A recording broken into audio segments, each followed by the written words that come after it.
Bismillahirrahmanirrahim. Alhamdulillahirabbil alamin wassalatu wassalamu ala asyrafil anbiya'i wal mursalin nabiyyina Muhammadin wa ala alihi wa ashabihi afdhalus salatu wa tammu taslim. Rabbi shrah li sadri wa yassir li amri wahlul 'uqdatam min lisani yafqahu qawli. Allahumma 'allimna bima yanfa'una wanfa'na bima 'allamtana wa zidna 'ilma innaka antas samiul 'alim. Amma ba'd. Para pemirsa Umat TV hafizakumullah, assalamualaikum warahmatullahi wabarakatuh. Semoga pada pagi hari ini kita termasuk orang-orang yang didoakan oleh Rasulullah sallallahu alaihi wasallam, Allahumma barik li ummati fi bukuriha. Ya Allah, berkahilah pada umatku di waktu pagi mereka. Apatah lagi setelah kita memulai aktivitas hari ini dengan zikir dan bermunajah, beribadah kepada Allah, sujud dan ruku', serta berzikir kepada Allah Azza wa Jal, terutama bagi yang melaksanakan salat subuh secara berjamaah, maka berbahagialah dan bergembiralah dengan kabar gembira dari Rasul kita Muhammad sallallahu alaihi wasallam, man shallal fajra fi jama'ah fahuwa fi dhimmatillah. Barang siapa yang melaksanakan salat subuh secara berjamaah, maka pada hari itu ia akan berada di bawah penjagaan Allah Subhanahu wa taala. Dan dialah Allah Subhanahu wa taala sebaik-baik penjaga, tidak ada yang mampu memberikan manfaat dan mudarat kecuali dengan izinnya. Wallahu khairun hafizan wa huwa arhamur rahimin. Kemudian berbahagialah kita pada hari ini dengan kabar gembira dari Rasulullah sallallahu alaihi wasallam. Dalam sebuah hadis beliau pernah berkata kepada para sahabat, innakum satarawna rabbakum kama tarawna al-qamara lailatal badar. Sesungguhnya setiap di antara kalian akan melihat wajah Tuhannya di hari kiamat, sebagaimana kalian melihat bulan purnama, la tudamuna syai'an, dan tidak ada yang menghalangi pandangan kalian. Kemudian di antara amalan yang kata Rasulullah dengannya kita akan mendapatkan kemuliaan tersebut, barang siapa di antara kalian yang mampu untuk tidak dikalahkan oleh tidurnya, oleh kelalaiannya, untuk melaksanakan salat sebelum matahari terbit dan matahari terbenam, maka lakukanlah. Berbahagialah bagi kita yang mengawali aktivitas hari ini dengan beribadah. Ibadah salat subuh yang disaksikan oleh malaikat-malaikat Allah Azza wa Jal, sebagaimana firman-Nya dalam Al-Quran, wa Qur'an al-fajri inna Qur'an. Berbahagialah kita dengan hadis Nabi sallallahu alaihi wasallam, basyiril masya'ina fi dhulam. Kabar gembira kepada orang-orang yang berjalan di tengah kegelapan malam dengan cahaya yang sempurna di hari kiamat. Dan semoga para pemirsa Umat TV dalam kesempatan yang berbahagia ini yang merasakan kebahagiaan tersebut dengan kita bersama-sama kembali mengkaji ayat-ayat Allah Subhanahu wa taala pada program kita Tadabbur Al-Quran pada kesempatan pagi hari ini insyaallah. Sebagaimana yang telah kita tadabburi dari satu surah yang agung, satu surah yang mulia yang diperintahkan atau yang disunnahkan oleh Nabi sallallahu alaihi wasallam untuk kita membacanya di setiap hari Jumat, yaitu surah Al-Kahfi. Dan insya Allah pada kesempatan pagi hari ini kembali kita akan menyelami lautan dan mengambil mutiara-mutiara yang indah dan fawaid tadabburiyah dari surah Al-Kahfi, surah yang diturunkan oleh Allah Subhanahu wa taala kepada Rasul kita Muhammad sallallahu alaihi wasallam untuk menjawab pertanyaan yang disampaikan oleh orang-orang kafir Quraisy yang mereka dapatkan pertanyaan tersebut dari para pendeta Yahudi yang ada di Madinah untuk menguji Rasulullah sallallahu alaihi wasallam, dan turunlah ayat ini sebagai jawaban untuk disampaikan kepada mereka. Pada pertemuan yang lalu kita telah mentadabburi dan mengkaji sampai pada ayat yang ke-15 ya. Oleh karenanya pada kesempatan yang berbahagia ini kita akan mencoba untuk kemudian mengkaji dan mengambil fawaid dari firman-firman Allah Subhanahu wa taala yang terdapat dalam surah ini pada ayat yang ke-16 dan ayat yang ke-17, dan jika masih ada waktu yang tersisa maka kita akan tambahkan pada ayat yang ke-18. Allah Subhanahu wa taala berfirman, a'udzu billahi minasyaitonir rajim. Bismillahirrahmanirrahim. Wa idh i'tazaltumuhum wa ma ya'buduna illa Allah fa'u ilal kahfi yanshur lakum rabbukum mir rahmatihi wa yuhayyi lakum min amrikum mirfaqa. وترى الشمس إذا طلعت تزاور عن كهفهم ذات اليمين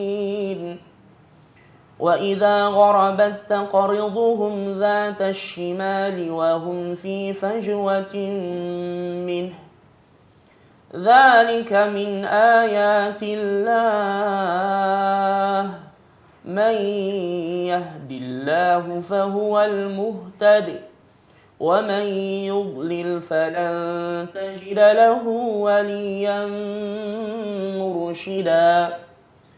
Di sini Allah Subhanahu wa taala kembali melanjutkan apa yang terjadi dengan Ashabul Kahfi.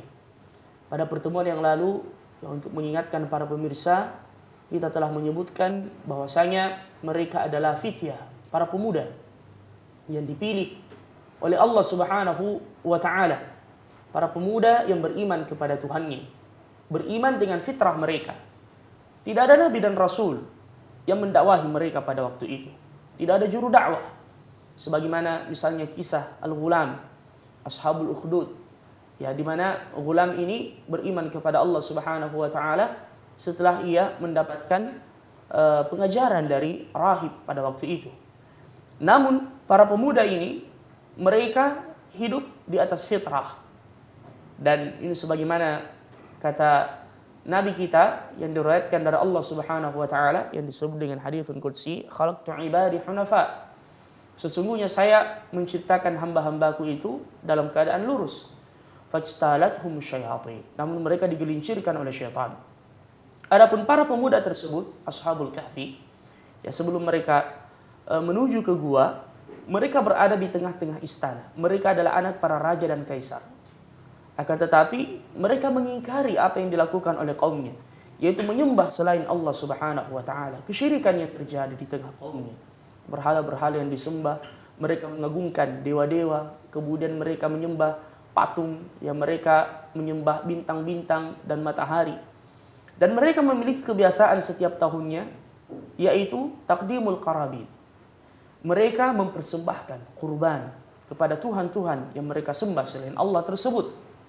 Oleh karenanya, hal ini yang perlu kita garis bawahi, ya, bahwasanya di setiap kaum itu ada hari rayanya. Oleh karenanya, hari raya adalah merupakan bentuk ibadah kepada Allah. Dan di dalam Islam, kita cuma mengenal 2 hari raya, yaitu Idul Fitri yang baru saja kita lewati, dan Idul Adha yang akan segera kita songsong insyaallah tabaraka wa taala. Jadi mereka berusaha untuk tidak ikut dalam kegiatan kesyirikan tersebut. Masing-masing berusaha untuk memberikan uzur dan meminta izin dari kaumnya. Kemudian Allah mengumpulkan mereka di sebuah pohon. Warabatna ala qulubihim idh qamu. Dan kita tahu mereka tidak saling mengenal, ya, dari sisi saudaranya itu telah beriman kepada Allah Subhanahu wa taala. Masing-masing menyembunyikan keimanannya. Mereka saling kenal, ya, nama, ya, karena mereka tinggal di istana yang sama, ya, bahkan mereka adalah para pendamping raja. Namun masing-masing menyembunyikan keimanannya karena mereka pada waktu itu masih berada dalam kondisi yang lemah, tidak mampu untuk menampakkan keimanan tersebut. Mereka kemudian dikumpulkan oleh Allah Subhanahu wa taala, idh qamu faqalu rabbuna rabbus samawati wal ardi lan nad'u min dunihi ilahan laqad qulna idzan syatata. Salah seorang di antara mereka mengatakan, Tuhan kami, Tuhan kita, Dialah yang menciptakan langit dan bumi. Jadi mereka dapatkan itu karena bertafakkur, berta'ammul. Dan di sini faedah yang perlu kita sampaikan kepada para pemirsa, salah satu di antara wasilah atau jalan kita semakin mengenal Allah Subhanahu wa taala yaitu melihat ciptaan Allah Subhanahu wa taala. dengannya kita decak kagum ketika melihat langit bighairi amadin tarawunaha, kata Allah, tanpa tiang penyangga. Kemudian awan yang begitu tebal dan berat, ya dialah Allah Subhanahu wa taala yang memegangnya, ya. Innallaha yumsikus samaa an taqa'a 'alal ard, dialah Allah Subhanahu wa taala yang menahan langit sehingga ia tidak runtuh ke bumi. Ya, afala yanzuruna ilal ibili kaifa khuliqat wa ilal samai kaifa rufi'at wa ilal jibali kaifa nusibat wa ilal ardi kaifa sutihat. Tidaklah atau tidakkah mereka memperhatikan bagaimana unta diciptakan oleh Allah, langit diangkat oleh Allah, kemudian gunung-gunung menjadi pasak, ya, untuk bumi ini agar ia tidak goncang. Ya, begitu pula bumi yang dibentangkan untuk kita, huwallazi sakhkhara lakumul arda dzalula, dialah Allah yang menundukkan bumi untuk kalian. Jadi kesemuanya ini adalah wasilah untuk kita semakin mengenal Allah Subhanahu wa taala. Wa fis samai wa fi anfusikum afala tubsirun. Ya, pada wa fil ardi ayatul lil muqinin. Ya, pada bumi itu ada tanda-tanda kebesaran Allah Subhanahu wa taala bagi orang yang meyakininya. Ya, bahkan pada diri kita, kata Allah, wa fi anfusikum afala tubsirun. Jadi para pemuda Ashabul Kahfi ini mengatakan, Rabbuna Rabbus samawati wal ardh. Jika kita yakin bahwasanya dialah Allah Subhanahu wa taala yang menciptakan langit dan bumi, lan nad'u min dunihi ilaha. Tidak mungkin kita menjadikan sesembahan selain kepadanya. Laqad qulna idzan syatata. Karena jika demikian kita telah mengucapkan sebuah perkataan yang batil. Ini adalah merupakan sebuah kezaliman. Makanya mereka juga mereka mengatakan faman Allah mimman iftara 'ala Allahi kadiban.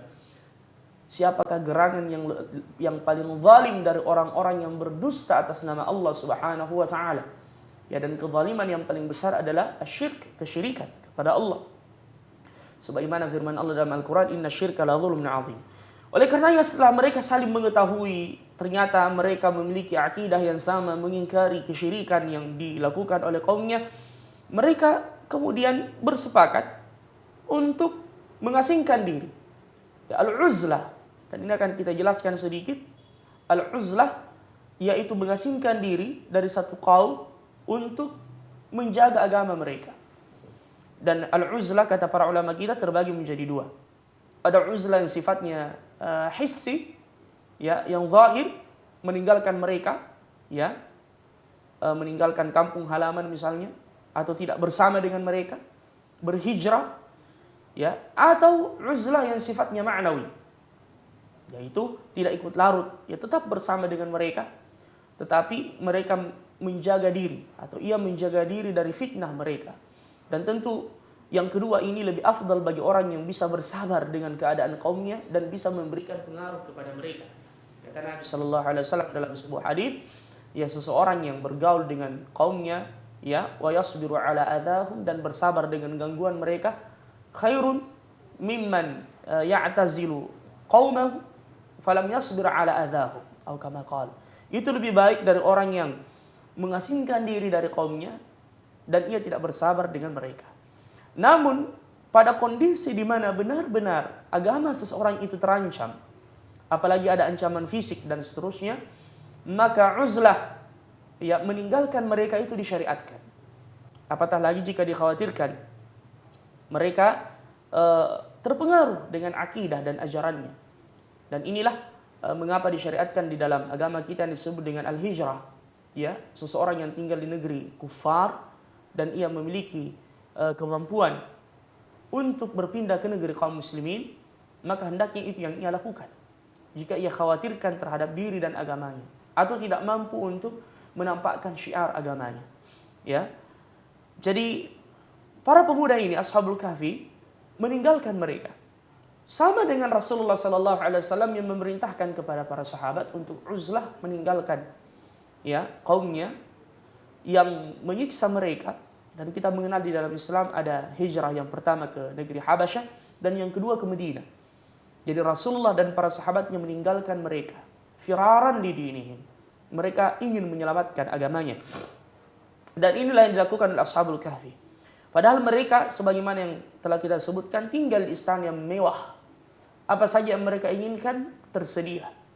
Para pelayan berlomba untuk, ya, melayani mereka, berkhidmah kepada mereka. Namun ketika keimanan telah masuk ke dalam hati seseorang, maka ia tidak akan silau dengan dunia. Ia yakin dan ia lebih mengharapkan apa yang ada di sisi Allah Subhanahu wa taala. Sebagaimana yang serupa yang Allah Subhanahu wa taala sebutkan di akhir surah At-Tahrim, wa daraballahu mathalan lil ladzina amanu mar'ata fir'aun. Allah memberikan permisalan kepada orang-orang yang beriman istri dari Firaun, Asia bintu Muzahim, yang tinggal di istana yang megah. Namun ketika hidayah menyapanya, ketika ia mendapatkan petunjuk dari Allah, beriman kepada Nabi Musa dan Tuhannya, maka ia kemudian berkata, Rabbi bani li 'indaka baitan fil jannah. Ya Allah, bangunkan untukku sebuah rumah di dalam surga. Wa idh i'tazaltumuhum ma ya'buduna illallah. Mereka meninggalkan kaumnya dan apa yang mereka sembah selain Allah. Dan inilah asas akidah al-wala wal bara, yaitu benci kepada kesyirikan wa ahli dan pelaku kesyirikan. Kita membenci mereka karena Allah Subhanahu wa taala.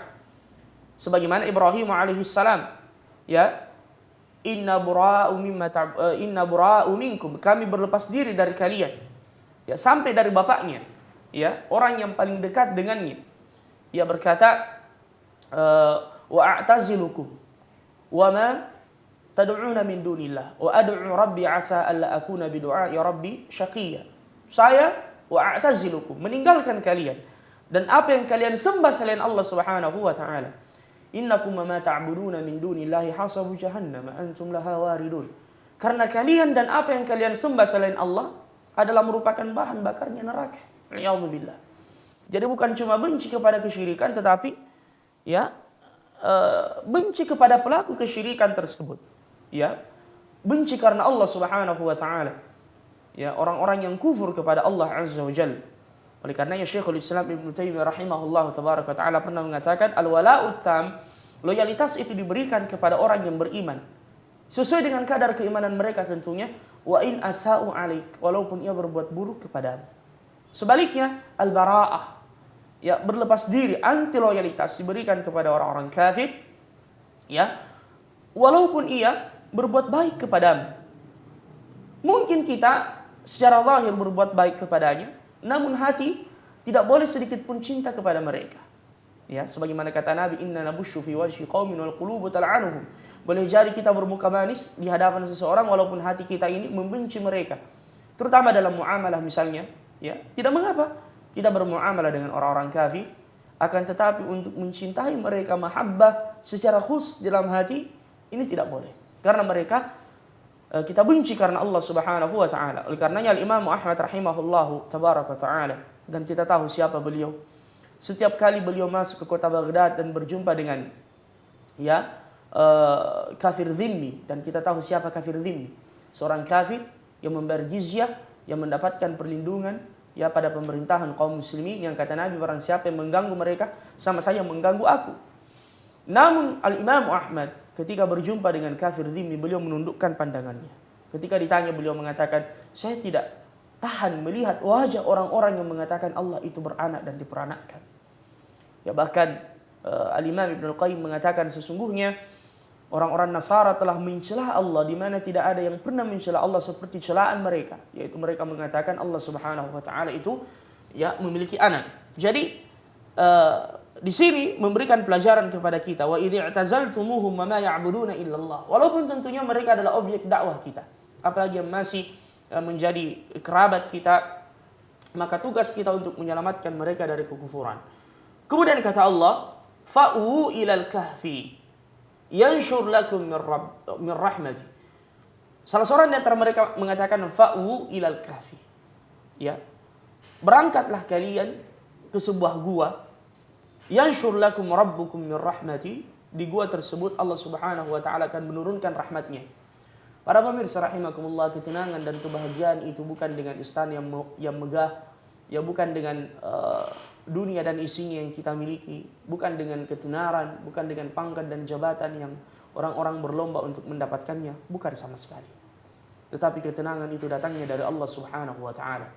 Walaupun hidup kita mungkin pas-pasan, ya, bahkan terkadang kita gali lubang tutup lubang misalnya, ya.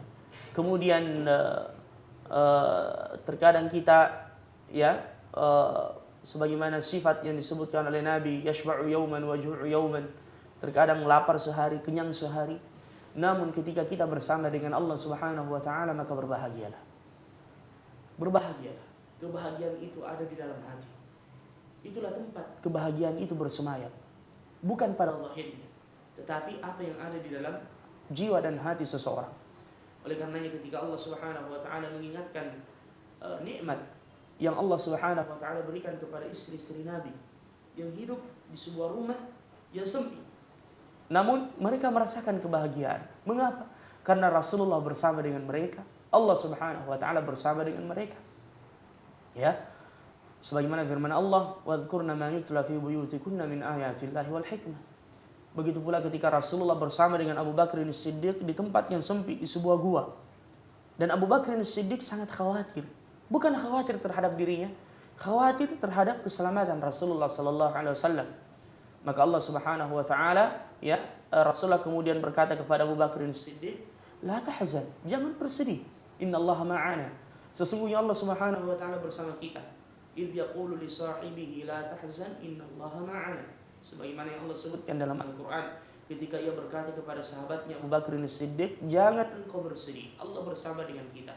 Fa anzalallahu sakinatahu, Allah Subhanahu wa taala menurunkan ketenangan itu kepadanya, kepada Abu Bakar As-Siddiq radhiyallahu anhu. Padahal mereka dikejar-kejar musuh, mereka berada di gua yang sempit, namun kapan seseorang bersama dengan Allah tidak peduli dimanapun ia berada, apapun kondisi dan keadaannya.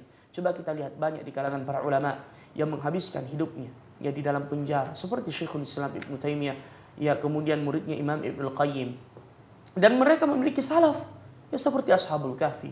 Ya begitu pula Nabi Yusuf alaihissalam. Namun tempat yang sempit yang seperti itu, ketika Allah menurunkan rahmatnya, maka mereka akan merasakan ketenangan. Oleh karenanya Syekhul Islam Ibnu Taimiyah rahimahullah tabaraka ta'ala mengatakan, "Apa yang diinginkan musuh-musuhku dariku?" kata beliau.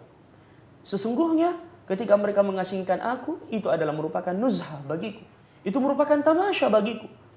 Ketika mereka membunuhku, mereka ya telah mengantarkanku untuk menjadi syahid di jalan Allah Subhanahu wa taala."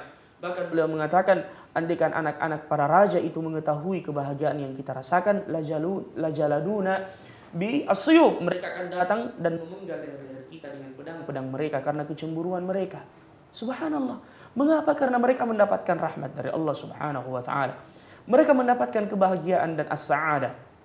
Dan inilah yang didapatkan oleh Ashabul Kahfi ketika mereka berangkat ke gua, fa'u ilal kahfi yanshur lakum rabbukum min rahmati. Coba kita lihat di sini ada sebuah ibadah dan ada sesuatu yang mereka miliki, yaitu al-yaqin, keyakinan dengan pertolongan dari Allah Subhanahu wa taala.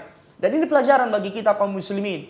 Mungkin ada yang melihat saudara-saudara kita, atau kita semua melihat bagaimana saudara-saudara kita yang ada di belahan dunia ini, atau hampir di setiap penjuru dunia ini terintimidasi oleh orang-orang kufar. Ya bahkan nyawa mereka melayang, mereka menjadi bulan-bulanan.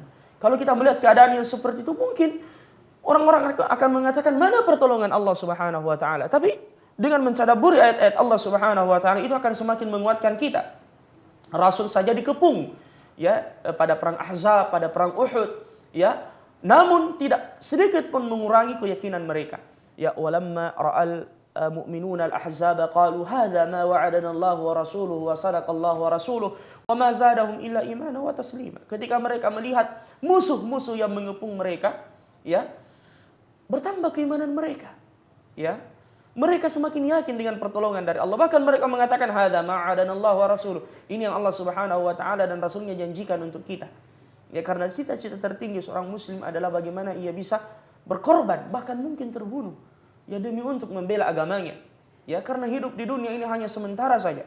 Makanya para tukang sihir Firaun ketika diancam oleh Firaun, apa kata mereka? Faqdi ma anta qad, innama taqdi hadhil hayatad dunya. Silakan lakukan apa saja yang kau mau wahai Firaun. Bunuh kami silakan. Kamu cuma membunuh dan mengakhiri kehidupan kami di dunia. Ya, inna natma'u yaghfir lana khatayana, karena kami ini ingin diampunkan dosa-dosa kami oleh Allah Subhanahu wa taala. Karena setelah penderitaan di dunia ini tidak lagi penderitaan setelahnya. Ya, dan insya Allah semoga Allah Subhanahu wa taala ya tidak mengumpulkan kepada kita dua penderitaan di dunia dan di akhir. Ya, dan di dunia ini insya Allah orang-orang yang beriman akan merasakan syurga di dalam hatinya, sebagaimana kata Syekhul Islam Ibnu Taimiyah, sesungguhnya di dunia ini ada syurga, barang siapa yang tidak memasukinya maka ia tidak akan masuk ke dalam syurga akhirat. Itulah as-sa'adah, keimanan yang ada di dalam hati orang yang beriman. Makanya mereka yakin kepada Allah Subhanahu wa taala. Gua yang sempit, yanshur lakum rabbukum min rahmati wa yuhayyi lakum min amrikum mirfaqa. Ya, bahkan subhanallah, coba kita lihat, dan ini faedah. Kita mentadabburi ayat ini, para pemirsa rahimakumullah. Ketika seseorang yakin dengan Allah Subhanahu wa taala, maka akan datang pertolongan darinya, ya. Dan terkadang pertolongan itu tanpa ada usaha yang dilakukan oleh seorang hamba. Karena ia bertawakal kepada Allah. Ketika mereka lari ke gua, mereka ditidurkan. Setelah mereka dibangunkan, masalah selesai. Subhanallah. Bahkan zaman telah berubah. Ya, desa mereka telah berubah.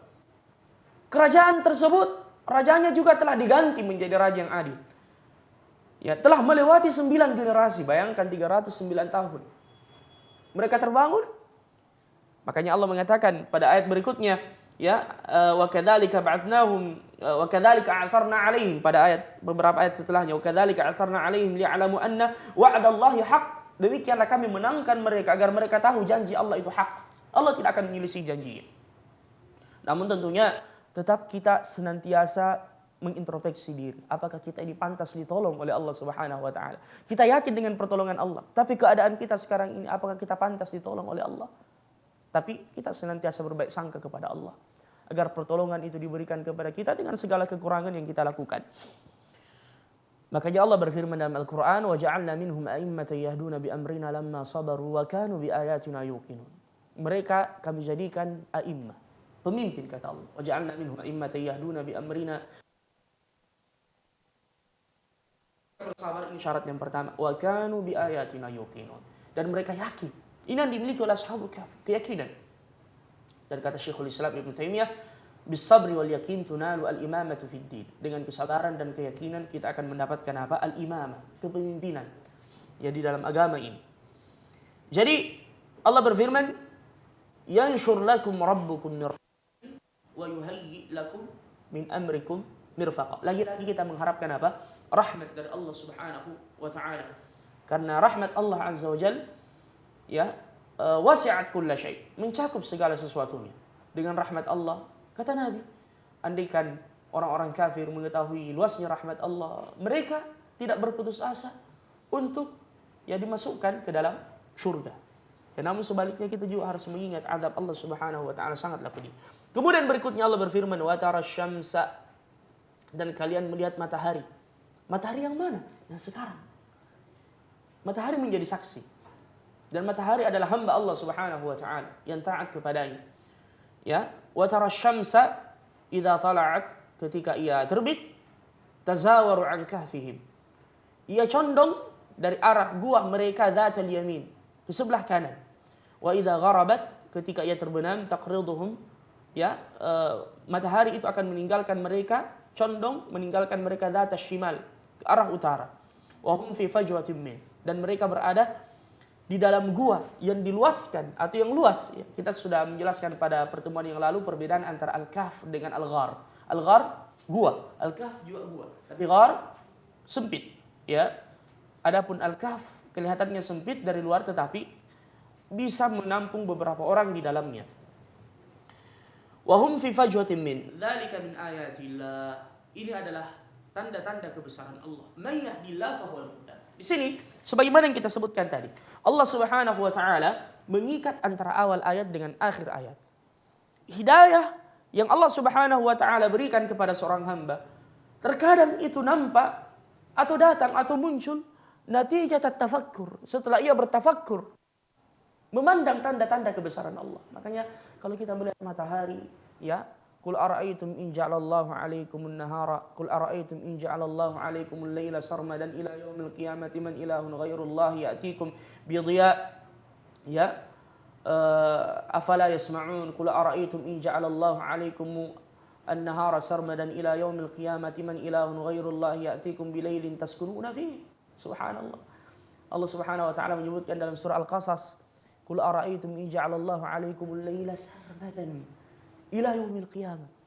Ya, bagaimana menurut kalian andaikan bumi ini terus menerus malam ila yaumil qiyamah? Man ilahun ghairullah, siapa Tuhan selain Allah Subhanahu wa taala, ya'tikum bidhiya, yang mendatangkan matahari, cahaya, yang kita mengambil manfaat darinya. Ya, qul ara'aytum, sebaliknya, in ja'alallahu 'alaikumun nahara sarmadan ila yaumil qiyamati man ilahun ghairullahi ya'tikum bilailin taskununa fi. Andaikan bumi ini terus-menerus, ya, siang, kita saja sekarang musim kemarau di Indonesia, di waktu siang itu merasakan panasnya.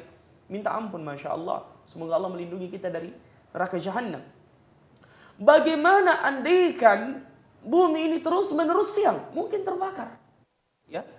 Sekarang saja banyak kebakaran di mana-mana. Qul ara'aytum man ilahun ghairullah. Allah menantang, siapa Tuhan selain Allah? Ya'tikum bilail, yang mendatangkan malam. Huwallazi ja'ala lakumul laila libasan wan nauma subatan wa ja'ala an-nahara nusyura. Dialah Allah Subhanahu wa taala yang menjadikan untuk kalian malam itu pakaian. Wa ja'alna al-laila libasa dalam surah An-Naba. Ya. Wan nauma subatan, dan menjadikan tidur itu kalian, ya, ditenangkan, mengumpulkan kembali kekuatan, rehat dan beristirahat. Makanya ini ada kaitannya dengan pembahasan kita. Mereka ditidurkan oleh Allah Subhanahu wa taala. Wa ja'ala an-nara nahara nusyura, dan dialah Allah yang menjadikan siang itu nusyura. Ya, kita keluar mencari rezeki, subhanallah. Jadi orang yang berpikir akan semakin menambah keimanannya kepada Allah Subhanahu wa taala. Inilah kata para ulama, Allah mengikat awal ayat dengan akhir ayat. Karena Allah menyebut tanda-tanda kebesarannya di awal ayat. Matahari, asy-syams, ya, yang terbit, subhanallah, yang dengan, ya, dan ini menunjukkan kata para ulama, kata Ibnu Abbas, kata Sa'id bin Jubair, yang bahwasanya gua mereka itu yang menghadap ke arah utara. Karena ketika matahari terbit dari sebelah timur, dia condong sedikit, ya, agar kemudian menerangi, ya, memberikan sedikit cahaya, ya, kepada Ashabul Kahfi.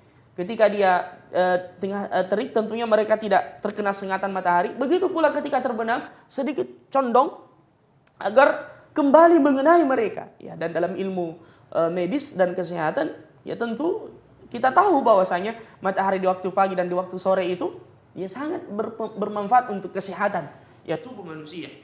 Jadi, wa tara syamsa idza tala'at tazawaru an kahfihim dzatal yamin wa idza gharabat taqriduhum dzatal shimali wa hum fi fajwatin min dzalika min ayatillah. Itulah tanda-tanda kebesaran Allah Subhanahu wa taala. Apa yang tidak mampu dilakukan ketika Allah yang berkehendak. Innama amruhu idza arada syai'an ay yaqula lahu kun fayakun. Ketika Allah menghendaki sesuatu cukup berkata jadilah, maka ia akan terjadi. Makanya Allah mengatakan setelahnya, may yahdillah, barang siapa yang diberi hidayah oleh Allah fahuwal muhtad. Dialah yang akan mendapatkan hidayah. Ya. Para pemirsa rahimakumullah, hidayah yang dimaksudkan di sini ada dua. Hidayah yang hakiki, petunjuk dari Allah Subhanahu wa taala lil iman, yahdihim rabbuhum bi imanihim, sebagaimana disebutkan dalam surah Yunus. Ya, begitu pula firman Allah Subhanahu wa taala, nahdi bihi man nasya'u min ibadina, yang dengan Al-Qur'an kami memberikan hidayah kepada yang kami inginkan dari hamba-hamba kami. Ya, jadi hidayah itu dari Allah Subhanahu wa taala. Atau juga hidayah secara hissi. Ya, karena siapa yang memberikan petunjuk kepada mereka agar berlindung ke gua? Dialah Allah Subhanahu wa taala. Ya, sebagaimana, ya, makanya ini pelajaran faidah tadabburiyah. Kami sampaikan kepada para pemirsa, jangan cuma kita meminta hidayah kepada Allah yang sifatnya ma'nawi, walaupun ini yang paling penting. Hidayah, petunjuk. Tapi yang tidak kalah pentingnya dari itu adalah petunjuk dalam kita melangkah. Misalnya kita tersesat di jalan. Kalau kita tersesat, apa yang kita lakukan? Sekarang ini sudah modern, Masya Allah. Buka handphone, kemudian ada aplikasi untuk menunjukkan lokasi. Ya, bagus, Alhamdulillah. Atau misalnya kita bertanya kepada orang lain, ya, malu bertanya, jalan terus, kata orang. Ya, tapi pernahkah ada di antara kita kalau ia tersesat, ia meminta petunjuk dari Allah Subhanahu wa taala? Misalnya dia tidak tahu jalan. Sebelum dia bertanya kepada siapapun, minta dulu, ya Allah, tunjukkanlah kepada aku jalan yang lurus. Ya. Tunjukkanlah kepada aku jalan yang lurus. Dan ini ada di dalam Al-Quran. Pertama, pada surah yang mulia ini. Allah memberikan hidayah kepada Ashabul Kahfi untuk berlindung ke gua. Begitu pula dalam surah Al-Qasas disebutkan tentang kisah Musa alaihissalam. Walamma tawajjaha tilqa'a Madyana qala asa rabbi an yahdiyani sawa'as sabil. Ketika Nabi Musa alaihissalam melarikan diri dari kota Mesir, dikejar oleh Fir'aun dan bala tentaranya setelah ia membunuh dari kaum mereka, Beliau tiba di kota Madian. Beliau belum pernah ke sana sebelumnya. Tidak tahu jalan. Ya. Akhirnya beliau berdoa, asa Rabbi, semoga Tuhanku ayyahdiyani sawa'as sabil, memberikan kepadaku jalan yang lurus. Kata para ulama tafsir, beliau tersesat, tidak tahu jalan. Ya. Dan Nabi kita juga seperti itu. Dalam surah Duha, sebagian ulama tafsir menyebutkan wajadaka dhallan fahada. Dia mendapatimu tersesat dan memberikan hidayah kepadamu. Kata sebagian ulama tafsir, di waktu kecilnya Rasulullah pernah tersesat, tidak tahu jalan pulang. Tapi diberi petunjuk oleh Allah Subhanahu wa taala. Jadi hidayah, kedua hidayah ini kita minta dari Allah Subhanahu wa taala. Karena wa man yudlil falan tajid lahu waliyan mursyida, siapa yang disesatkan oleh Allah maka tidak ada yang mampu memberikan petunjuk kepadanya. Insyaallah kita akan lanjutkan pada pertemuan berikutnya. Masih pada ayat ini dan kita tambah beberapa ayat setelahnya. Semoga bermanfaat para pemirsa dan kita akan kembali setelah jeda berikut. Silahkan berinteraksi dengan kami pada lain yang telah disiapkan oleh ikhwah. Ya, jazakumullah khairan wa barakallahu fihim. Dan semoga Allah Subhanahu wa taala menambahkan keimanan kita dengan Al-Qur'an. Innahu waliyudzalika wal qadiru alaih. Subhanakallahumma bihamdika asyhadu an la ilaha illa anta astaghfiruka wa atubu ilaik. Wa akhiru da'wana alhamdulillahirabbil alamin. شكرا يا رب. Bismillah, alhamdulillah, wassalatu wassalamu ala rasulillah nabiyina Muhammadin wa ala alihi wa sahbihi wa man walah, amma ba'd. Kita akan mencoba untuk menjawab beberapa pertanyaan, baik line telepon atau SMS yang masuk ke redaksi insyaallah. Dan sebelumnya mungkin pemirsa heran kenapa saya seorang diri. Ya karena kebetulan hostnya juga masih suasana pengantin baru, insyaallah. Kita doakan mudah-mudahan diberkahi oleh Allah Subhanahu wa taala. Baik, kita akan menjawab pertanyaan yang masuk lewat SMS. Di sini pertanyaan pertama, kalau boleh saya bertanya siapa nama keempat pemuda Ashabul Kahfi tersebut? Dari Muhammad Anas di Sinjai. Akhil Karim barakallahu fikum, tidak ada riwayat yang sahihah yang menyebutkan siapa nama-nama mereka. Ya, dan sebenarnya mengetahui nama-nama mereka la yahumuna. Ya, bukan sesuatu yang penting bagi kita. Tetapi yang penting bagi kita mengambil ibrah dan pelajaran dari kisah tersebut. Ya, dan yang paling penting bagi kita mengambil pelajaran dari keuletan mereka, kemudian pengorbanan mereka. Sebagaimana ketika Imam Asy-Sya'bi rahimahullah ditanya, siapa nama istri syaitan atau iblis? Ya, beliau kemudian berkata, itu adalah merupakan walimah yang kami tidak menghadirinya, jadi kami tidak tahu. Jadi kita katakan Allah tabaraka taala alam, dan tidak perlu kita memberat-beratkan diri mencari siapa nama-nama mereka. Ya, apalagi kalau misalnya hanya diambil dari nama-nama yang Israiliyat atau film-film yang ditampilkan. Ya, jadi intinya di sini adalah bagaimana kita mengambil ibrah dan pelajaran dari kisah mereka. Ada telepon, kita angkat. Oh, afwan, saya salah tekan. Taib. Kita jawab dulu SMS yang masuk. Yang kedua. Taib. Silahkan yang menelpon dari Bapak siapa ini? Waalaikumsalam. Assalamualaikum Pak. Pak Rashid, Pak. Hayakallah Pak Rashid di Jakarta ya.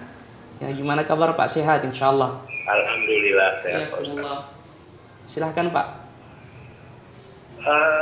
Begini Pak Ustaz, saya masih kurang paham ketika terjemahan surat Al-Kahfi yang ayat 17 ini Pak Ustaz. Iya. Di sana dikatakan bahwa barang siapa diberi petunjuk oleh Allah, maka dialah yang mendapat petunjuk. Ya. Dan barang siapa disesatkannya, maka kau tidak akan mendapatkan seorang penolong. Iya.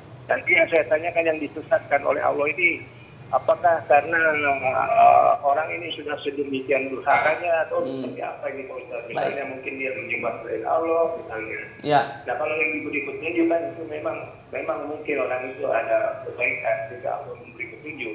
Ya. Nah ini mohon pencerahan tentang yang disesatkan ini Pak. Ya, ya. Jazakallah khair. Assalamualaikum warahmatullahi wabarakatuh. Waalaikumsalam warahmatullahi wabarakatuh. Pertanyaan yang sangat baik sekali dari Pak Rashid di Jakarta, menanyakan ayat yang ke-17 tadi yang kita sebutkan, may yahdillahu fahuwal muhtad wa may yudlil falan tajid lahu waliyan mursyida. Pertama kita katakan bahwasanya hidayah itu ada dua. Ini sudah pernah kita jelaskan dalam tadabbur surah Al-Fatihah. Ada hidayah lil irsyad, ada hidayah lil taufiq. Hidayah lil irsyad artinya petunjuk yang disampaikan kepada seseorang. Setelah sampai dakwah kepadanya, jadi nabi dan rasul, para juru dakwah ini adalah merupakan pemberi hidayah lil irsyad. Sebagaimana firman Allah kepada Rasul kita Muhammad sallallahu alaihi wasallam, "Wa innaka latahdi ila siratin mustaqim." Sesungguhnya engkau memberi petunjuk ke jalan yang lurus. Kemudian yang kedua ada hidayah lit taufiq, yaitu taufik, izin dari Allah Subhanahu wa taala untuk seseorang itu mendapatkan hidayah. Karena walaupun hidayah telah sampai kepada seseorang, hidayah lil irsyad yang pertama, tapi yang kedua tidak diizinkan oleh Allah, ya. Dan mengapa Allah tidak mengizinkan? Karena mereka sendiri yang memilih, ya, untuk dirinya tidak mendapatkan hidayah. Makanya Allah berfirman dalam Al-Quran, wa amma thamudu fahadainahum. Adapun kaum Thamud, kata Allah, telah kami berikan hidayah kepada mereka. Rasul telah diutus di tengah-tengah mereka. Tetapi apa yang terjadi? Fastahabbul 'ama 'alal huda. Namun mereka lebih memilih untuk berada di dalam kesesatan dari hidayah tersebut. Dan Allah Subhanahu wa taala Maha Adil. Jadi jangan sampai ada yang mengatakan kalau begitu Allah enggak adil. Ada yang disesatkan, ada yang diberi hidayah. Tidak. Justru Allah Subhanahu wa taala Maha Adil. Bukti keadilannya dijelaskan dalam surah Al-Insan. Inna hadainahus sabil, kata Allah. Sesungguhnya kami telah menunjukkan jalan kepada mereka.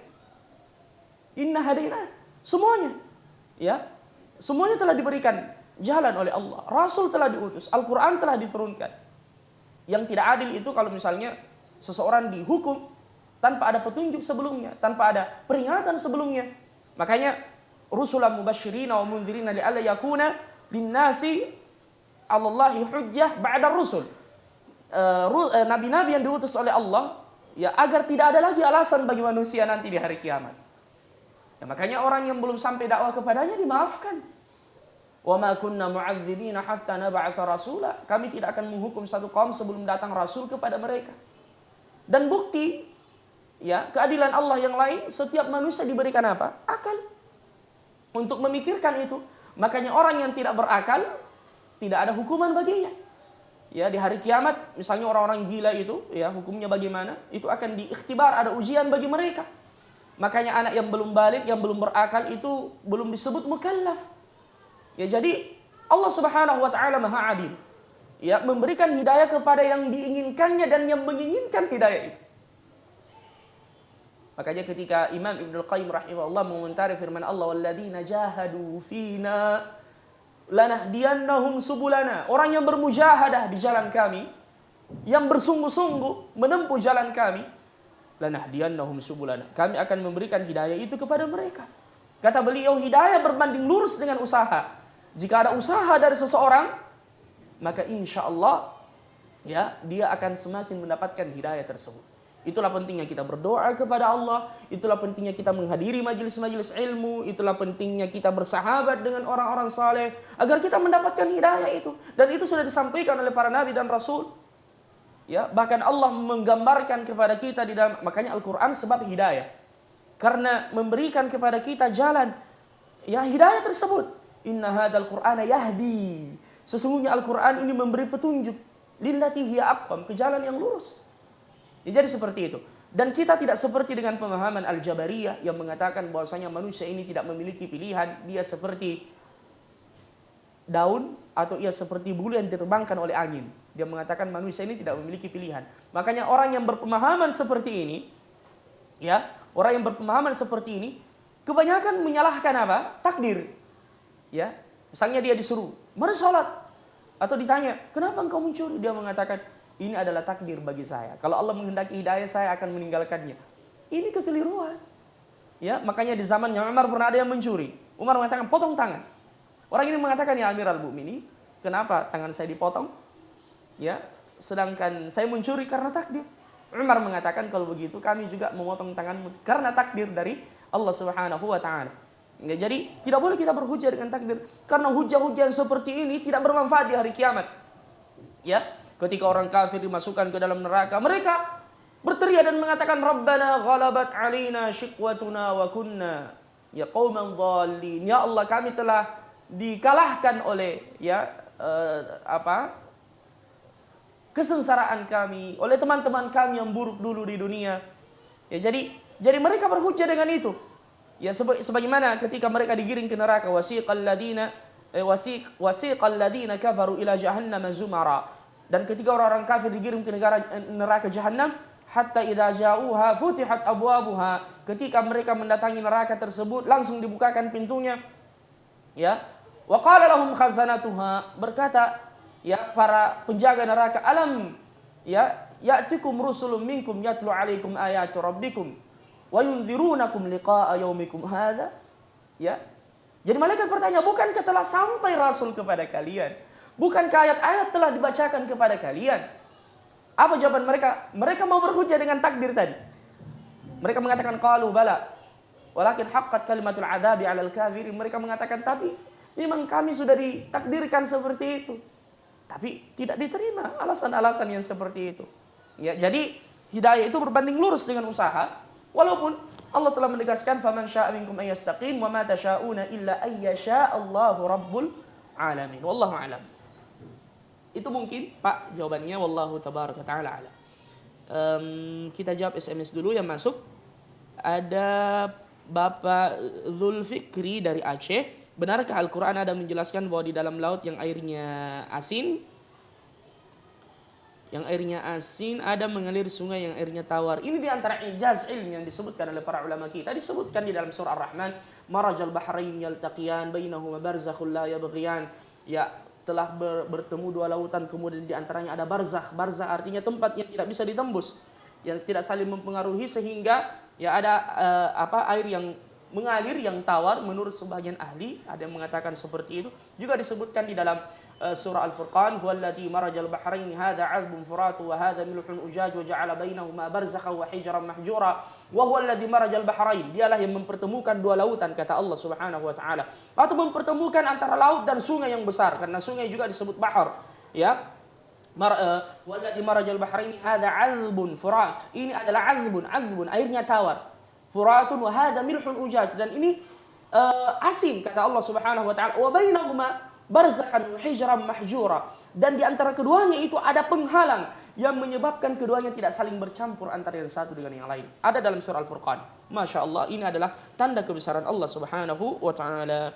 Kemudian berikutnya dari Kuningan, ada yang bertanya, apa penafsiran alam barzakh? Alam barzakh adalah alam setelah berpisahnya ruh dari jasad. Beda dengan alam kubur. Alam kubur tempat dikuburkannya seseorang.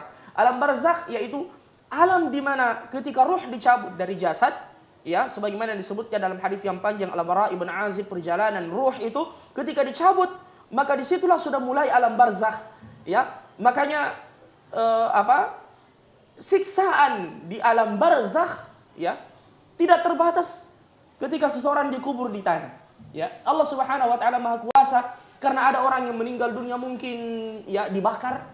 Ada yang meninggal dunia tercabik-cabik, ada yang meninggal dunia a'adzanallahu wa iyyakum terpisah-pisah tubuhnya. Walaupun keadaannya seperti itu, mereka tetap dikatakan di alam barzakh. Ya, dan ruh masih memiliki hubungan juga dengan jasad, tetapi tidak sama ketergantungannya ketika dia masih hidup dulu di dunia. Adapun setelah berpindah ke alam barzakh, terkadang ruh kembali ke jasad ketika dia menjawab salam orang yang memberi salam kepadanya, dan seterusnya sebagaimana dijelaskan oleh Nabi kita Muhammad sallallahu alaihi wasallam dan para ulama kita. Makanya Allah Subhanahu wa taala berkata tentang jasadnya Firaun, "An-naru yu'raduna 'alaiha ghuduwan wa 'ashiyya wa yawma taqumus sa'atu adkhilu ala fir'auna ashadda al'adzab." An-naru yu'raduna 'alaiha ya ghuduwan wa 'ashiyya. Ya, sebelumnya ayyuhal ikhwah al-karim barakallahu fikum, Allah Subhanahu wa taala menyebutkan tentang kematian ya orang-orang kafir. Allah mengatakan wa min waraihim barzakhun ila yaumi yub'atsun. Jadi barzakh adalah alam yang lain setelah alam dunia ini, ya, setelah berpisahnya ruh dan jasad, ya, dan ini adalah merupakan suatu alam di mana orang yang beriman akan mendapatkan kenikmatan di dalamnya, dan orang yang kufur akan mendapatkan balasan sesuai dengan kekufurannya. Wallahul musta'an, dan semoga Allah Subhanahu wa taala melindungi kita dari azab kubur. Kita angkat lagi satu penelpon. Silahkan Pak. Assalamualaikum warahmatullahi wabarakatuh. Waalaikumsalam warahmatullahi wabarakatuh. Hayyakallah akhi, barakallahu fikum. Dengan siapa? Dengan Bustanuddin di Solo, Sumatera Barat, Ustaz. Hayakallah akhil karim, barakallahu fikum. Fadal. Pertanyaan begini, Ustaz. Keyakinan kita selaku ahli sunnah wal jamaah, Ustaz, apakah Allah yang menyesatkan hambanya atau hambanya yang memilih jalan yang sesat? Ya. Jadi keyakinan kita mana itu, Ustaz? Yang pertama, yang kedua di luar tema, Ustaz, yaitu kunut witir ini berlaku untuk Ramadan saja atau untuk bisa di luar Ramadan? Baik.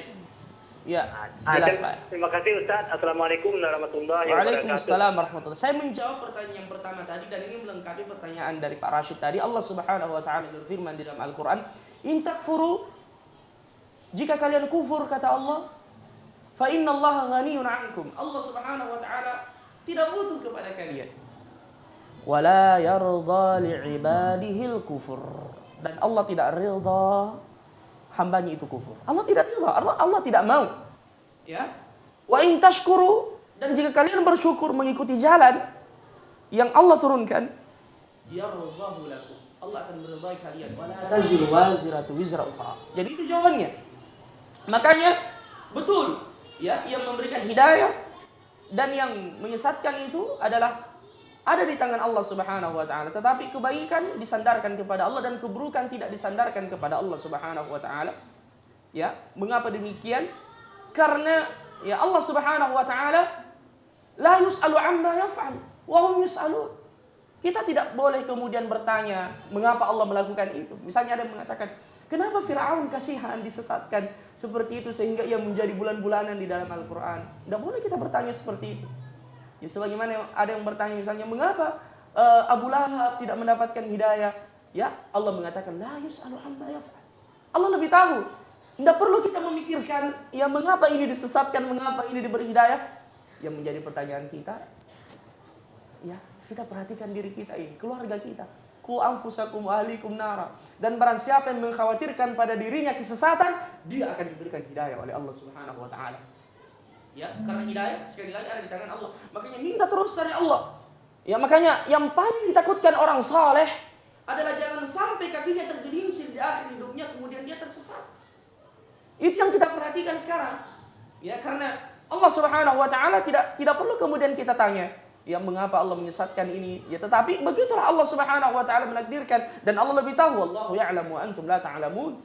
Makanya kata para ulama, kita berhujjah dengan takdir setelah terjadi boleh. Tapi berhujjah dengan takdir sebelum terjadi tidak boleh. Misalnya ada orang yang mengatakan, saya ini kalau ditakdirkan sesat akan sesat. Hati-hati, Anda bisa tersesat dengan perkataan itu. Jangan berhujjah sebelum terjadi. Tapi mintalah hidayah dari Allah, minta yang terbaik. Adapun setelah terjadi, baru kita mengatakan, ini adalah takdir dari Allah Subhanahu wa ta'ala. Ya, misalnya, seseorang harus benci dengan sebuah dosa dan kemaksiatan. Ya, tetapi setelah terjadi, tidak mengapa dia mengatakan sudah ditakdirkan oleh Allah Subhanahu wa taala, dia jadikan ajang muhasabah dan introspeksi diri. Makanya ketika Nabi Musa alaihissalam berdialog dengan Nabi Adam, apa kata Nabi Musa? Ya Adam, mengapa engkau makan buah? Gara-gara engkau kita dikeluarkan dari surga. Kan begitu. Ya, seperti pemikiran kita sekarang. Mengapa Adam makan buah? Mestinya kita di surga semua, tidak perlu berpayah-payah di dunia ini. Ya, apa kata Nabi Adam alaihissalam? Apakah engkau mencela aku dengan sesuatu yang telah ditakdirkan oleh Allah Subhanahu wa taala? Sudah terjadi. Kata Nabi sallallahu alaihi wasallam, "Fahajja Adam Musa." Adam mengalahkan hujahnya Nabi Musa. Tidak bisa lagi. Jadi kalau sudah terjadi tidak mengapa berhujah dengan takdir. Tapi kalau belum terjadi jangan sama sekali kita berhujah dengan takdir. Ya, tapi berusaha dulu, berusaha.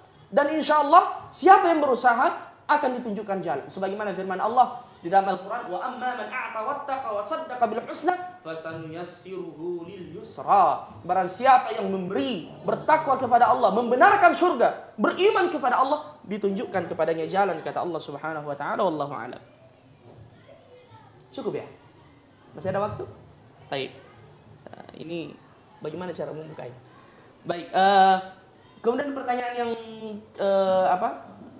Afwan, saya terluput tadi pertanyaan yang kedua dari Bapak yang ada. Baik, kita menjawab pertanyaan yang lain dari SMS yang masuk. Dari Al-Akh atau Al-Ukh Aisyah di Lampung. Saya mau bertanya, saya membaca Al-Quran itu masih belajar di Umat TV. Alhamdulillah, mudah-mudahan Umat TV bisa menjadi wasilah kita memperbaiki bacaan insyaAllah. Jadi saya baru usaha menghafal 10 ayat pertama. Masya Allah, inilah jalan para salaf. Ya, rahimahumullah, mereka menghafal ayat 10 ayat. Kemudian, jadi saya masih bingung. Saya tidak berani membaca setiap hari 10 ayat surah Al-Kahfi. Baik. Memang cara menghafal yang baik seperti itu. Jangan melangkah ke ayat berikutnya setelah kita itqan atau mutqin. Ya. Jadi sedikit demi sedikit tapi mutqin itu lebih baik daripada banyak sekaligus kemudian terlupakan. Karena ulama kita mengatakan marramal ilma jumlatan dhahaba anhu jumlah. Barang siapa yang mengambil ilmu sekaligus akan hilang darinya sekaligus. Jadi sedikit-sedikit saja. Tidak mengapa, yang penting rutin dan sabar. Ya. Dan kata Nabi SAW, Al-qasdu tablughu fa innal mumbattala ardan qata' wala dhahran abqa. Al-qasdu pelan-pelan saja. Ya. Karena orang yang tergesa-gesa biasanya tidak bisa sampai dan tidak ada lagi wasilah yang bisa ia manfaatkan. Baik, jazakillah khairan ya ukhti. Kemudian pertanyaan berikutnya ada akhwat dari Bima. Assalamualaikum, apakah hidayah itu untuk semua orang mendapatkannya atau hanya sebagian saja? Ya, secara umum Allah Subhanahu wa taala telah memberikan hidayah kepada manusia, ya. Dikecualikan tentunya misalnya ahlul fatrah atau orang yang sama sekali jauh dari sebab-sebab dia mendapatkan hidayah itu, atau fungsi dan potensi yang Allah berikan kepadanya dicabut. Makanya dalam hadis dikatakan ada beberapa orang nanti di hari kiamat mendapatkan uzur dari Allah Subhanahu wa taala, seperti misalnya orang yang tuli tidak bisa mendengar. Kemudian orang yang hilang akalnya, ya itu semuanya ada ujian khususnya. Ini menunjukkan sekali lagi keadilan Allah Subhanahu wa taala. Tetapi secara umum, ya Allah Subhanahu wa taala telah menurunkan hidayahnya, tinggal kemudian kita mau mengambilnya atau tidak. Dan tentu bagian seseorang dari hidayah tersebut berbeda-beda. Ya, makanya Allah Subhanahu wa taala berfirman dalam Al-Qur'an, "Tsumma awratsnal kitaba alladziina istafaina min 'ibadina faminhum dzalimun li nafsihi wa minhum muqtasid wa minhum sabiqun bil khairati bi idznillah." Setelah kami mewariskan Alkitab, ya, kepada orang-orang yang kami pilih dari hamba-hamba kami, Allah membagi 3. Ya, dan ini tergantung dari bagaimana sikap kita dengan kitab dan Al-Qur'an tersebut. Barang siapa yang semakin mendalami Al-Qur'an, maka hidayah yang ia dapatkan semakin banyak insyaallah.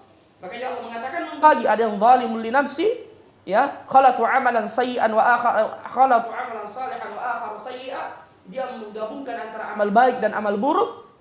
Ada yang muqtasid pertengahan, dan ada sabiqum bil khairat, dan ada orang yang Masya Allah dia mendapatkan hidayah yang lebih sehingga kemudian dia juga melakukan amalan yang lebih banyak dari yang lainnya. Wallahu tabaraka wa ta'ala a'lam.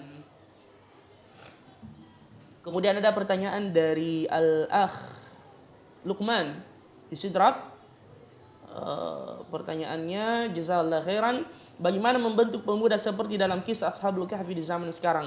Apakah mereka terbina di zaman itu atau tuntunan dari Azza wa Jal? Ya, pertama tentunya ini kewajiban kita untuk menuntun para pemuda kita dan kita termasuk di dalamnya. Dan alhamdulillah Allah Subhanahu wa taala telah memudahkan wasail, ya, banyak sarana untuk kita mendapatkan hidayah, dan sebab hidayah yang paling penting tentunya adalah al-ilmu asy-syar'i. Ya, tidak ada perkara yang paling kami wasiatkan kepada diri kami dan kepada kita sekalian, khususnya di zaman yang penuh dengan fitnah sekarang ini, ya, dari wasiat agar kita lebih bersemangat untuk menuntut ilmu syar'i, karena ialah yang akan menyelamatkan kita dari fitnah, dan ialah yang akan menuntun langkah-langkah kaki kita. Ilmu yang bersumber dari Al-Quran dan Sunnah Rasulullah Sallallahu Alaihi Wasallam yang diambil dari para ulama dan asatidzah ar-rabbaniyin yang takut kepada Tuhannya, yang bermanhaj ahli sunnah wal jamaah di atas pemahaman para as-salaf as-salih rahimahumullahu tabaraka ta'ala. Jadi wahai para pemuda, giatkan diri dengan ilmu, insyaallah itulah yang membentengi kita. Dan selain pemuda juga giatkan diri dengan ilmu, insyaallah, karena itulah yang akan menjadi benteng bagi kita. Oleh karenanya ketika ulama kita menjelaskan tentang dawabit atau syarat-syarat seseorang berangkat ke negeri kafir, ya, di antara syaratnya dia harus memiliki ilmu yang dengannya ia bisa menolak syubhat, ya, yang banyak tersebar. Kemudian yang kedua, dia harus memiliki al-iman yang dengannya ia menolak syahwat.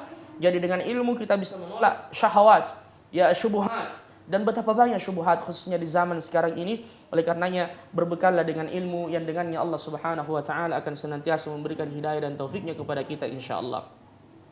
Kita menjawab lagi pertanyaan yang lain yang mungkin ini adalah merupakan pertanyaan yang terakhir. Dari hamba Allah, apa kiat-kiat kita saat putus asa dalam hidup? Subhanallah. Sesungguhnya berputus asa itu adalah merupakan sifat orang-orang kafir. Ya, sebagaimana disebutkan oleh Allah Subhanahu wa taala dalam Al-Qur'an. Makanya Allah Azza wa Jalla melarang kita untuk berputus asa dalam segala hal. Allah mengatakan la taqnatu min rahmatillah. Janganlah kalian berputus asa dari rahmat Allah Subhanahu wa taala. Ya, ketika Ya'qub berkata kepada anak-anaknya, carilah Yusuf alaihissalam wala tai'asu min rauhillah. Janganlah kalian berputus asa dari rahmat Allah Subhanahu wa taala. Ukhtil karimah barakallahu fiki. Pertama, berputus asa tidak merubah keadaan. Kemudian yang kedua, ingatlah itu datangnya dari syaitan. Ya, untuk semakin menyedihkan kita. Innaman najwa minasyaitani liyahzunal ladzina amanu. Kemudian yang ketiga, kita tidak akan mendapatkan pahala di dalamnya. Ya, dan sebagaimana yang saya katakan tadi, tidak akan merubah keadaan ketika kita berputus asa. Oleh karena orang yang beriman tidak ada putus asa dalam kamus hidupnya. Ia harus memiliki apa? As-thiqah, al-yaqin billahi azza wa jal. Apatah lagi ketika masalah semakin pelit, ketika masalah semakin sulit. Karena sesungguhnya gelapnya malam, ya, semakin kelam, itu menunjukkan fajar segera menyingsing. Abshir bi khair, ya farijal ham, wahai orang yang memiliki kegalauan, kegelisahan, kesulitan. Ya, innal hamma munfariju. Allah, sesungguhnya kesulitan itu akan berakhir. Abshir bi khair, bergembiralah fa innal farij Allah. Dialah Allah yang akan mengeluarkan kita dari kesulitan tersebut. Inna ma'al usri yusran, inna ma'al usri yusra. Inna nasra ma'as sabr. Kata Nabi sallallahu alaihi wasallam, sesungguhnya pertolongan itu bersama dengan kesabaran, kata Rasulullah sallallahu alaihi wasallam. Ya, wa inna ma'al usri yusra, dan sesungguhnya bersama kesulitan itu ada kemudahan. Ya, dan mari kita berkaca dari kesulitan yang dihadapi oleh orang-orang saleh sebelum kita. Misalnya Nabi kita Muhammad sallallahu alaihi wasallam. Beliau adalah orang yang paling dicintai oleh Allah. Makanya Nabi mengatakan barang siapa yang tertimpa musibah, hendaknya ia mengingat musibah yang menimpaku. Itu akan meringankan beban kita. Ya, siapa Rasulullah Muhammad sallallahu alaihi wasallam? Kekasih Allah Subhanahu wa taala. Tapi beliau mendapatkan ujian yang bertubi-tubi dari Allah Subhanahu wa taala. Istrinya meninggal dunia, anaknya juga demikian, pamannya meninggal dunia dalam medan jihad, kemudian beliau diusir dari kampung halamannya. Subhanallah, apalagi yang tersisa bagi Rasul kita Muhammad sallallahu alaihi wasallam. Namun beliau senantiasa thiqah, yakin dengan Allah Subhanahu wa taala. Makanya ukhtil karimah barakallahu fikum, dan kepada semua peserta, semua pemirsa umat TV rahimakumullah, jauhkan ini dari kamus kehidupan kita. As-thiqatu billah, yakinlah dengan Allah Subhanahu wa taala. Ya, kita telah menghadapi dan melewati masalah yang begitu banyak dalam hidup kita. Alhamdulillah kita masih bisa hidup sampai sekarang ini dalam keadaan sehat walafiat. Kalau saja yang lalu sudah kita lewati, apalagi untuk yang ke depan, insyaallah tabaraka taala kita semakin terlatih, ya, kita semakin memiliki pengalaman dari masalah yang merundung kita di masa silam, dan pahala telah menanti kita di sisi Allah Subhanahu wa taala. Makanya di antara dosa besar adalah berputus asa dari rahmat Allah Subhanahu wa taala, dan Allah berfirman dalam haditsun qudsi, ana 'inda dhanni 'abdi bi. Saya tergantung prasangka baik hambaku, kata Allah. Jadi bersangka baiklah kepada Allah Subhanahu wa taala. Jangan kita menyalahkan Allah dengan sesuatu yang terjadi pada diri kita, ya, tetapi mari kita memperbanyak istighfar, mari kita muhasabah, introspeksi diri, memperbaiki hubungan kita dengan Allah, karena boleh jadi musibah yang menimpa kita sengaja diturunkan oleh Allah untuk mengembalikan kita kepadanya. Yang mungkin pada saat kita dalam keadaan lapang, kita banyak lalai, lupa dari Allah, namun Allah menurunkan musibah itu agar kita kembali kepada Allah Subhanahu wa taala. Kesemuanya ada hikmahnya, ukhtil karimah barakallahu fikum. Oleh karenanya orang yang berakal, orang yang cerdas, orang yang beriman, dia memiliki pandangan yang jauh ke depan. Dia kemudian tidak tersudutkan pada masalah yang merundungnya, tetapi dia senantiasa optimis, memandang ke langit dan berdoa kepada Allah Subhanahu wa taala. Amma yujibul muttarra idza da'ahu wa yakshifus su' wa yaj'alukum khulafa'al ard. A ilahum ma'allah qalilan ma tadhakkarun. Siapa gerangan yang menyingkap yang masalah yang menimpa orang yang terdesak? Dialah Allah Subhanahu wa taala. Barakallahu fikum wa jazakumullahu khairan. Saya rasa cukup apa yang kita sampaikan pada kesempatan yang berbahagia ini. Mudah-mudahan Allah mengumpulkan kita di dunia dan di akhirat dalam kebaikan insyaallah. Rabbana atina fid dunya hasanah wa fil akhirati hasanah wa qina adzabannar. Subhana rabbika rabbil izzati amma yasifun wa salamun alal mursalin walhamdulillahi rabbil alamin. Assalamualaikum warahmatullahi wabarakatuh.